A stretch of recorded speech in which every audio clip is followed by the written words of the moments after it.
Right சைடில் வர மாதிரி பார்த்துட்டு பேக் ஹோம் பண்ணும். பேக் ஹோம் பண்ணிவிட்டு திரும்பி என்ன பண்ணுவீங்க, பேக் ஹோம் ப்ரஷ் வச்சு நீங்கள் அதை ஈவன் பண்ணுவீங்க.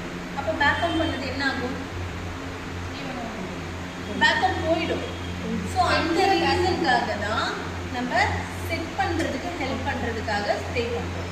அந்த ஸ்ப்ரே பண்ணதும் ஒன்றோட ஒன்று அந்தளவுக்கு அட்டாச்மெண்ட் இருக்காது. அந்த ரீசனுக்காக பவுடர் ஆட் பண்ணுறோம். ஸோ பவுடர் ஆட் பண்ணதும் அந்த இடத்துல என்ஹான்ஸ் பண்ணி கொடுத்துரும். ஸோ ஹேர் வந்து எப்படி இருக்கும், நல்ல பவுன்சி லுக்கு, லுக் பார்க்கறதுக்கு எப்படி இருக்கும், நிறைய ஹேர் குவான்டிட்டி இருக்கிற மாதிரி லுக் இருக்கும். ஸோ பவுடர் போட்டதுக்கப்புறம் நீங்கள் எல்லா ஹேர்ஸையும் முடிச்சுட்டு செட் பண்ணிவிடுங்க, அதாவது ஃபிக்ஸ் பண்ணிவிடுவீங்க லாஸ்ட் ஃபினிஷிங்.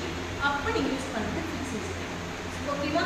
அந்த ஃபிக்ஸ் பண்ணதுக்கப்புறம் ஹேர் வந்து சில பேருக்கு வந்து அந்த பவுடர் அதெல்லாம் போடுறதுனால ஓரளவுக்கு அந்த இது இருக்காது, கிளாஸ் இருக்காது. அதுக்காக தான் ஷைனிங்